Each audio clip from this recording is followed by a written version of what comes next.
Kaum muslimin sidang jemaah Jumat yang dirahmati Allah Subhanahu wa taala.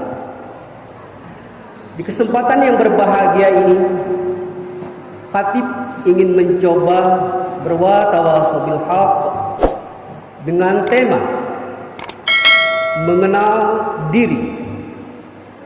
Latar belakang khatib mengambil tema ini adalah akhir-akhir ini telah terjadi fenomena yang luar biasa yang sepertinya belum pernah kita rasakan, yaitu peristiwa pandemi virus corona. Bahkan sebelum virus itu datang, di dunia, khususnya di Indonesia, banyak sekali tragedi-tragedi yang Allah perlihatkan kepada manusia. Banyak sekali terjadi bencana-bencana di sana sini di Indonesia ini. Itu sebuah tanda bahwa Allah Maha Kuasa dan manusia Maha Lemah. Dan puncaknya adalah hingga sampai hari ini kita rasakan adalah virus corona tersebut. Dan saya yakin masih ada lagi ke depan pengujian yang akan diberikan kepada manusia ini. Namun, kejadian demi kejadian, peringatan demi peringatan, kita lihat tidak membuat manusia itu berubah. Apakah sebelum dan sesudah corona, ataupun kalau kita bilang sesudah, sepertinya sudah habis ya? Tidak. Hari ini mungkin corona telah berkurang. Nah, sebelum dan sedang kita rasakan sekarang ini, apakah jamaah sholat bertambah atau tidak? Hampir kita lihat itu tidak bertambah, biasa-biasa saja. Kemudian jamaah pengajian seharusnya bertambah, tetapi nyatanya tidak juga seperti itu. Tidak bertambah juga. Nah, ini membuktikan bahwa sepertinya manusia tidak mengenal siapa dirinya. Di dalam sebuah hadis Rasulullah Shallallahu Alaihi Wasallam pernah bersabda, "Man arafa nafsah, faqad arafa rabbah." Barang siapa telah mengenal dirinya, faqad, maka sungguh dia telah mengenal Allah, telah mengenal Tuhannya, yaitu Allah.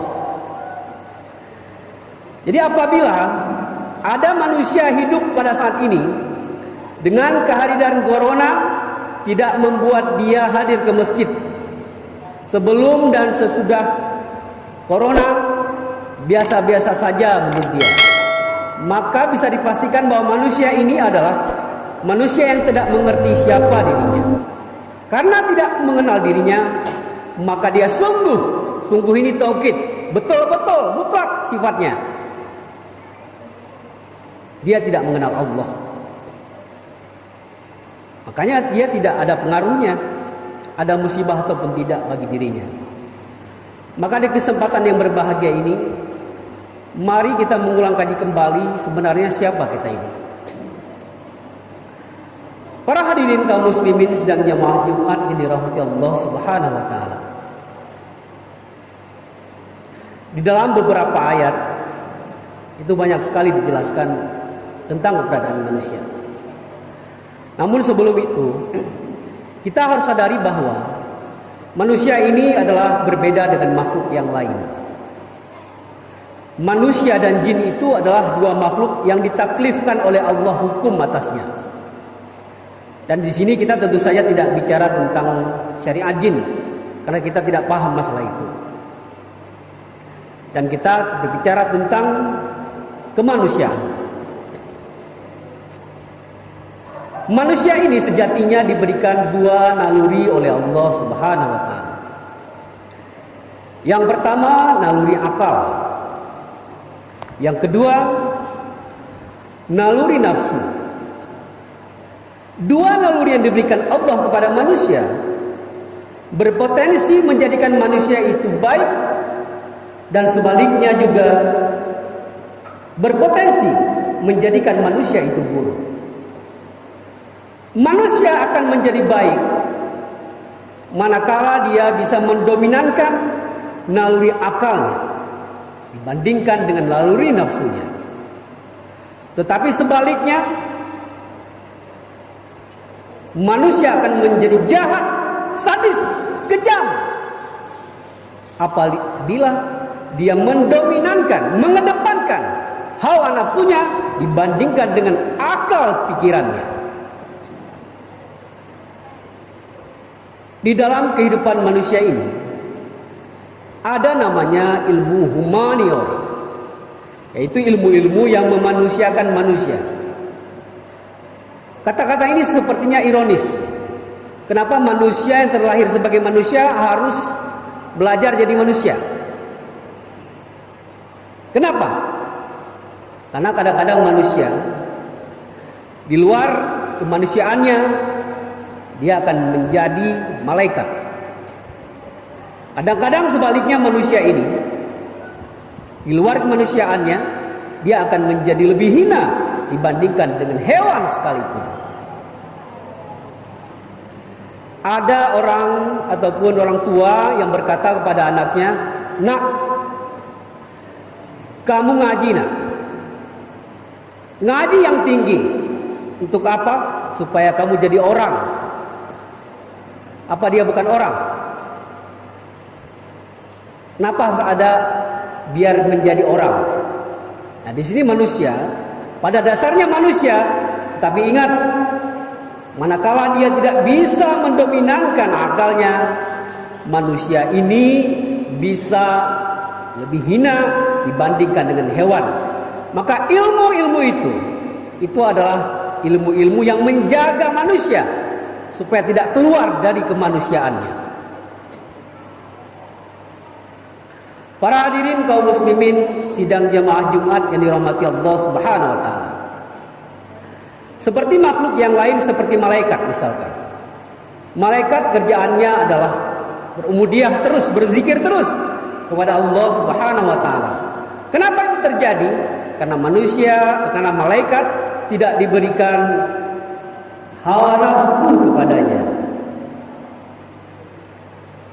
Makanya malaikat tidak pernah ditangkap polisi, dihukum oleh Allah.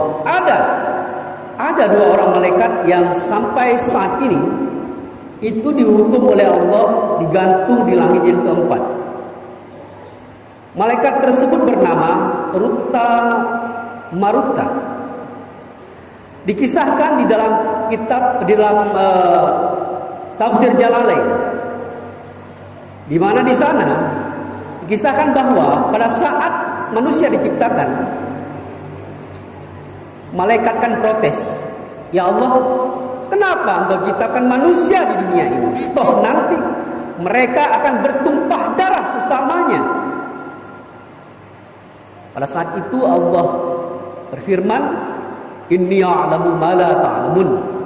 Aku lebih mengetahui apa-apa yang engkau tidak ketahui.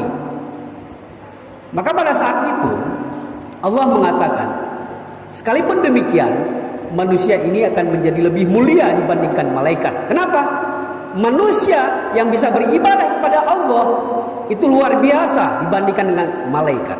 Malaikat tidak berbuat dosa karena memang tidak ada nafsu pada dirinya. Tetapi manusia yang telah diberikan nafsu masih saja taat kepada Allah, itu lebih luar biasa. Makanya setelah Allah yang paling mulia itu siapa? Yaitu Nabi besar Muhammad sallallahu alaihi wasallam. Makanya dari nur manusia yang bernama Muhammadlah terjadinya segala alam semesta ini, termasuk di dalamnya malaikat.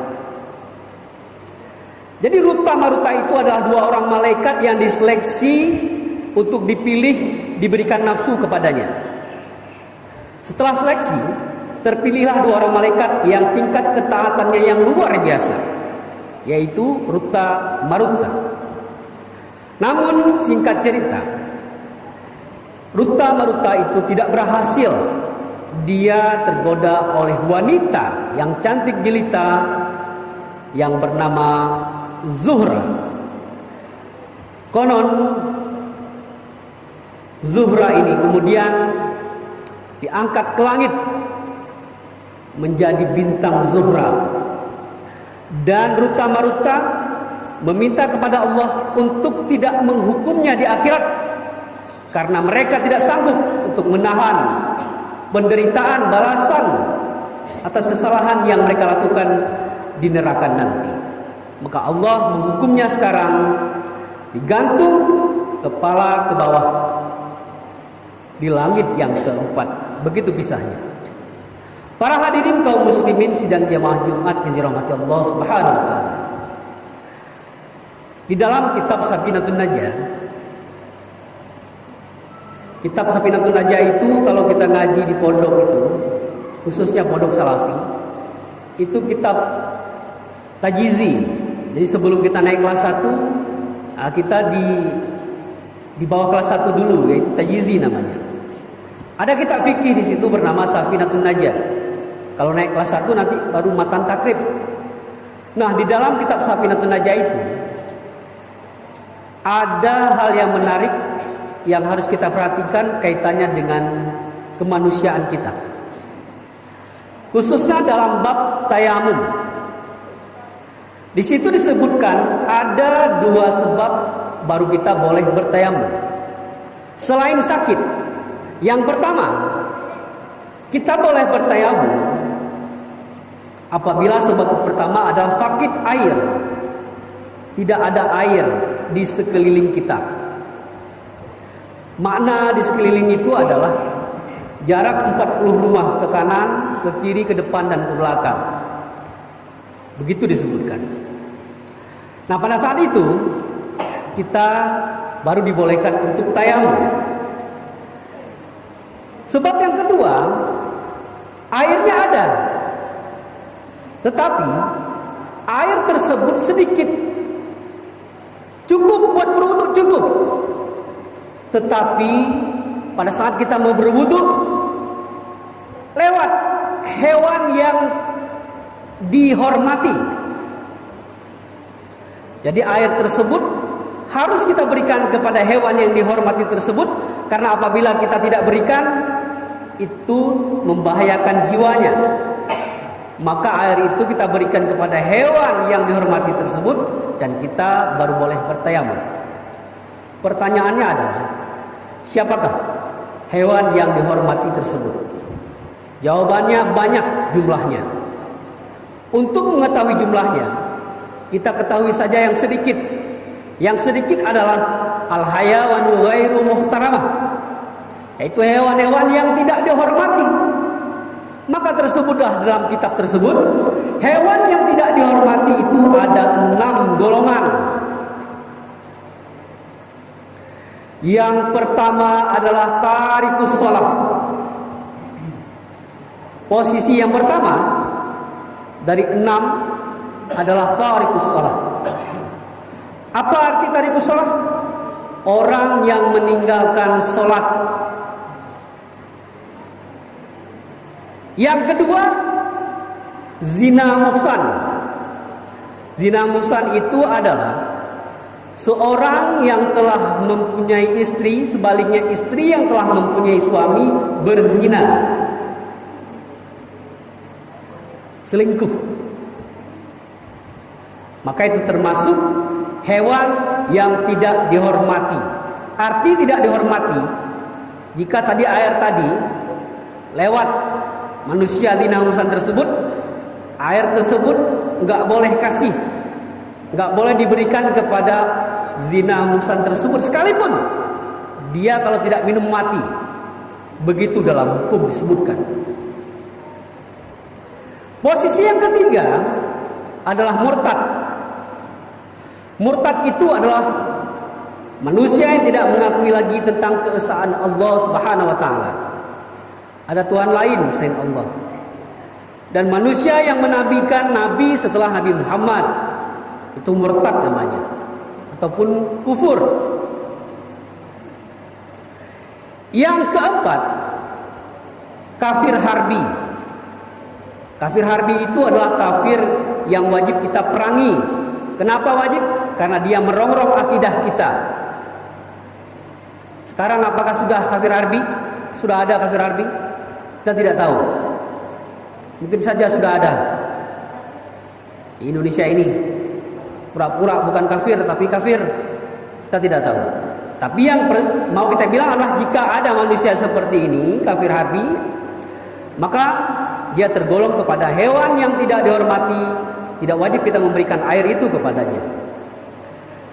Dan posisi yang kelima dan yang keenam, yang kelima adalah anjing gila. Berbeda dengan anjing yang tidak gila. Kalau lewat anjing yang tidak gila, itu kita wajib memberikan air tersebut kepadanya. Kalau anjing gila jangan. Kenapa? Takutnya nanti kita digigit. Kalau kita digigit mengakibatkan sakit rabies. Berbahaya. Dan yang keenam adalah babi. Baik babi normal maupun babi gila. Yang ingin kita telusuri di sini adalah, coba lihat. Posisi yang pertama itu manusia tarikus salat. Posisi yang kedua dinamusan juga manusia. Ketiga murtad juga manusia. Keempat kafir harbi juga manusia. Baru kemudian binatang. Kelima dan yang keenam adalah binatang.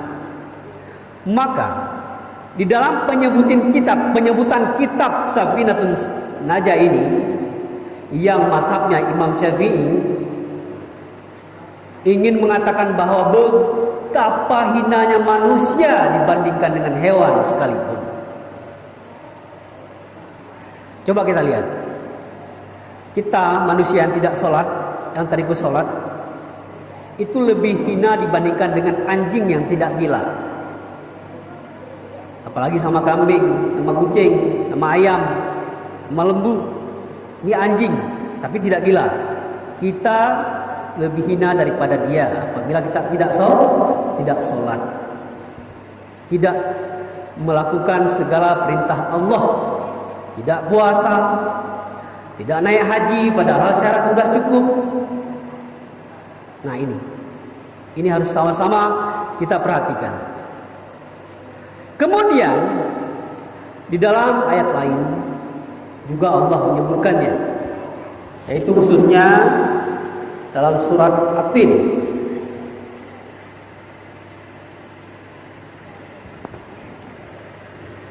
Bismillahirrahmanirrahim. Wat-tin waz-zaitun wa turi sinin wa hadzal baladil amin. Laqad khalaqnal insana fi ahsani taqwim. Thumma radadnahu asfala safilin.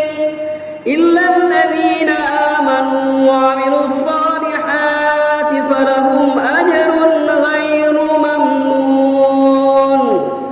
Fama yukadzibuka ba'du bid-din. Alaysa Allahu biahkamil hakimin. Sadaqallahul azim. Para hadirin kaum muslimin sidang jamaah Jumat yang dirahmati Allah Subhanahu wa taala. Coba diperhatikan ayat ini.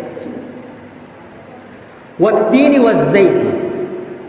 Artinya adalah demi buah tin dan buah zaitun yang nanti akan menjadi buah di surga nanti. Sebelum saya bacakan wa turi sinina wa hadzal baladil amin. Wow yang ada pada kata watin, waturi sinin, wahadal baladil amin ini, itu namanya wow qasam, yaitu wow sumpah. Allah bersumpah untuk menjelaskan tentang isi ayat ini. Kata-kata sumpah adalah kata-kata yang dipakai oleh manusia untuk membenarkan perkataannya. Apabila seorang manusia itu berbuat zina misalkan, atau mencuri misalkan, maka untuk membenarkan bahwa dia tidak mencuri, dia bersumpah. Sekarang Allah yang maha benar, tanpa bersumpah pun dia sudah maha benar, namun juga bersumpah. Maka ayat ini apabila kita remehkan, kita tidak indahkan, maka kita akan menjadi bagian orang-orang yang sengsara di neraka nanti. Jadi Allah bersumpah demi buah tin dan buah zaitun, kemudian demi bukit Sinai atau lebih dikenal dengan bukit Tursina, di mana sejarahnya Nabi Musa menerima wahyu di sana. Kemudian wahadal baladil amin, ditafsirkan dalam tafsir Jalalain, baladil amin ini adalah kota Makkah. Demi kota Makkah Allah bersumpah. Laqad khalaqnal insana fi ahsani taqwim. Sesungguhnya telah kami ciptakan manusia pada sebagus-bagus bentuk. Jadi manusia dibandingkan dengan makhluk yang lain, itu makhluk yang paling indah, baik zahir maupun batin. Tsumma radatnahu asfala safilin. Kemudian Allah mengembalikannya manusia ke tempat yang paling bawah. Asfala safilin ini ditafsirkan adalah neraka wailun. Siapa manusia yang dikembalikan ke dalam tempat neraka wailun? Semuanya. Illalladzi, kecuali dikeluarkanlah dari semua itu. Yang tidak ada dalam neraka wailun adalah alladzina amanu, orang-orang yang beriman. Yang kedua, wa amilus salihah, orang-orang yang beramal soleh.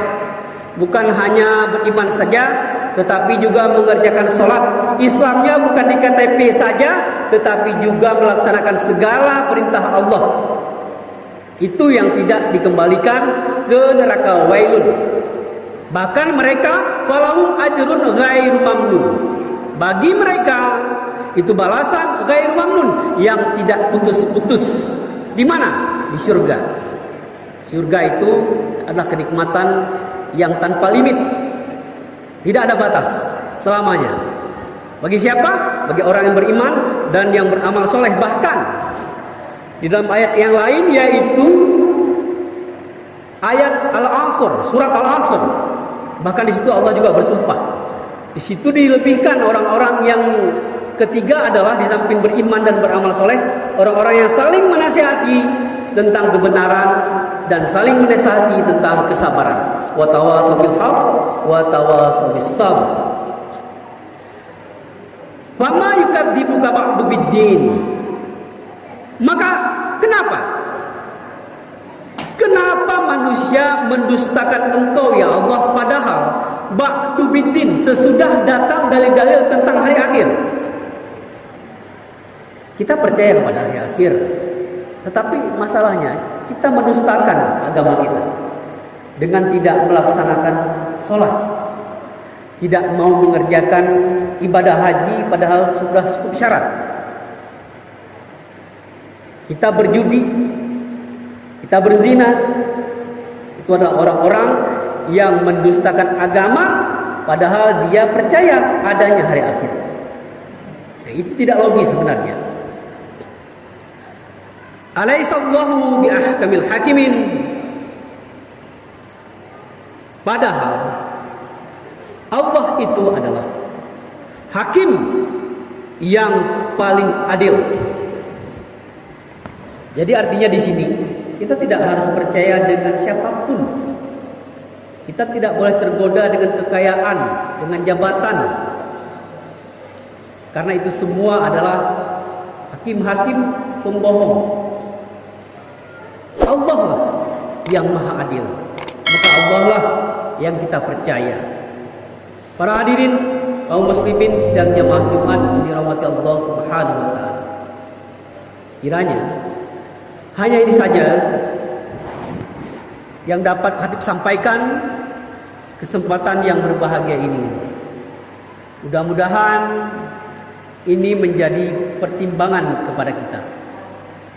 Sedikit lagi Khatib lupa sampaikan bahwa